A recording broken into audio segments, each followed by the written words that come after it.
बिस्मिल्लाहिर्रहमानिर्रहीम अस्सलामु अलैकुम अल्लाहुम्मा सल्लि अला व आले मोहम्मद सल्लल्लाहु ताला अलैहि वसल्लम। तमाम देखने वालों को मेरी तरफ से 13 रजब विलादत मौलाए कायनात हज़रत अली इब्न अबी तालिब अलैहिस्सलाम बहुत बहुत मुबारक हो। यकीनन आज जितने भी पाकिस्तानी हैं वो ये सोचने पर मजबूर हैं मेरी तरह कि हालात किस तरफ जा रहे हैं। ख़ास तौर पे बात की जाए अमन व अमान की सूरत हाल की, क्योंकि आज हमारे सेक्रेटरी खारजा फॉरेन सेक्रेटरी ने जो प्रेस कॉन्फ्रेंस की है साइरस सज्जाद काजी साहब ने, और एतरा बताया है पूरी दुनिया को कि पाकिस्तान ने आज फिर 2 भारतीय दहशत गर्दों को पकड़ लिया है। यकीनन ये पहली बार ऐसा नहीं हुआ, इससे पहले भी कई बार भारतीय दहशत गर्द पकड़े गए हैं, न सिर्फ पाकिस्तान में, कनाडा में, अमेरिका में, बरतानिया में, कतर में, और अब हम तो हमेशा से ही बताते आए हैं पूरी दुनिया को कि भारत इस दुनिया का सबसे बड़ा दहशत गर्द है। खासतौर पे मोदी की इंतहा पसंद हुकूमत किसी से बात ढकी छुपी नहीं है। जिस तरीके से कनाडा में उनके दहशत गर्द एजेंट्स ने कार्रवाई करने की कोशिश की, वहाँ वो पकड़े गए और उन्हें दुनिया भर में हर्जा सराई का सामना करना पड़ा, जिल्लत उठानी पड़ी। और फिर कतर में उन्हीं के रॉ के एजेंट्स को जब सजाए मौत दे दी कतर की अदालत ने, तब भी भारत न सुधरा न बदली अपनी रविश। अब एक बार फिर पाकिस्तान ने 2 दहशतगर्द पकड़ लिए हैं। बताया जा रहा है कि उन्होंने एतराफ़ जुर्म भी कर लिया है।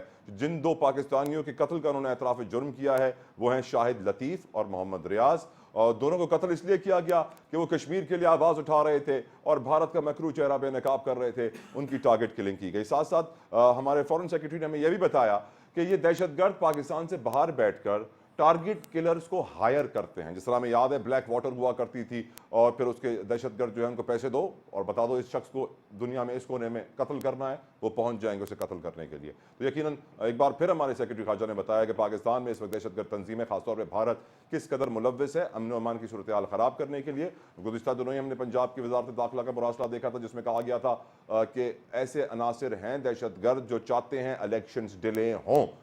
मैं ये सोचने पर मजबूर हूँ कि मुल्क में इस वक्त जो लॉ एंड ऑर्डर की सिचुएशन है उसका असर हमारे आने वाले इंतखाबात पे क्या होगा। यकीनन ये बहुत इंपॉर्टेंट है इस वक्त हर पाकिस्तानी के लिए। बात की जाए सियासत की, तो सियासत में हम यही देख रहे हैं कि बिलावल भुट्टो जरदारी अपनी इंतखाबी मुहिम को बड़े ज़ोर और शोर से लेकर चल रहे हैं और जितनी भी जमातें हैं उनकी इंतखाबी मुहिम का मुकाबला नहीं कर पा रही। बिलावल हर रोज़ एक नए शहर में जलसा करते हैं और बहुत बड़ी तादाद में लोग उनके जलसों में उन्हें सुनने, उन्हें देखने और उनके लिए नारा लगाने के लिए पहुंच जाते हैं। तो इस बात में कोई शक नहीं है कि बिलावल भुट्टो जरदारी का जो पर्सोना है, जो करिश्मा है, वो उन नौजवानों को, क्योंकि हमारी वोटर लिस्टों में 36% वोटर ऐसा है जो पहली बार शामिल हुआ है, जो इंतहाई जवान है और वो पहली बार ये फैसला करेगा वोट किसको दूं। ऐसे नौजवानों के लिए यकीनन बिलावल भुट्टो जरदारी एक उन जैसे नौजवान है जो नौजवानों की नुमाइंदगी करना चाहते हैं, पहली बार वजीर आजम बनना चाहते हैं। दूसरी तरफ बिलावल भुट्टो ने यह भी कहा आज एक बार फिर कि नून लीग अभी तक मंशूर नहीं लेके आई। 2 हफ्ते बचे हैं इलेक्शन में, 2 हफ्ते, 14 दिन। सियासी जमातों का मंशूर सामने क्यों नहीं आ रहा मुकम्मल तौर पे खुल के? सोचने की बात है, क्या ये इलेक्शन है या कुछ और? ये मैं इसलिए कह रहा हूं, ये मैं नहीं कह रहा।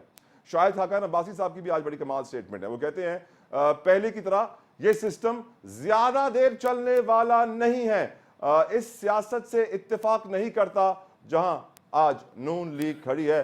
बलोचिस्तान के नौजवान आपके झांसे में आने वाले नहीं हैं। जिस मुल्क का इलेक्शन मुतनाज़ हो जाए वो तरक्की नहीं करते। यकीनन एक साबिक वजीर आजम, एक बहुत कहते मैं कहूँगा काबिल और पढ़े लिखे वजीर आजम की बात है और ये समझाना चाह रहे हैं हमें कि अगर वही रविश हमने बरकरार रखी, उसी तरह इलेक्शन कराते रहे, उसी तरह जोड़ तोड़ जारी रहा, उसी तरह PDM का गुलदस्ता बनता रहा, उसी तरह अपने अपने मफादात की खातिर मुल्क की कौमी मफादात को गटर में डालते रहे, तो फिर मुल्क नहीं चलेगा। यकीनन इलेक्शन कमीशन ऑफ पाकिस्तान की भी एक बड़ी खबर है, लेकिन उससे पहले ऑफकोर्स रजा रब्बानी साहब ने आज एक बड़ा इंकशाफ किया है जो मैं काफी वक्त से कह रहा था लेकिन मेरी बात कोई सुन नहीं रहा था। रजा रब्बानी साहब ने कह दिया तो शायद कोई सुन ले। वो कहते हैं कि निगरां वुज़रा अपने फ्यूचर के मुस्तकबिल के लिए नौकरियां ढूंढ रहे हैं, वो अपना पॉलिटिकल करियर चमका रहे हैं। मैं भी यही सोचता था कि निगरां वजीर आजम जिस तरह दुनिया में घूमते हैं, जिस तरह निगरां वुज़रा काम कर रहे हैं, लग नहीं रहा कि उनका मैंडेट इलेक्शन कराना है, लग ये रहा है उनका मैंडेट अपना अपना करियर बनाना है। और ये बात आज रजा रब्बानी साहब ने भी कर दी है।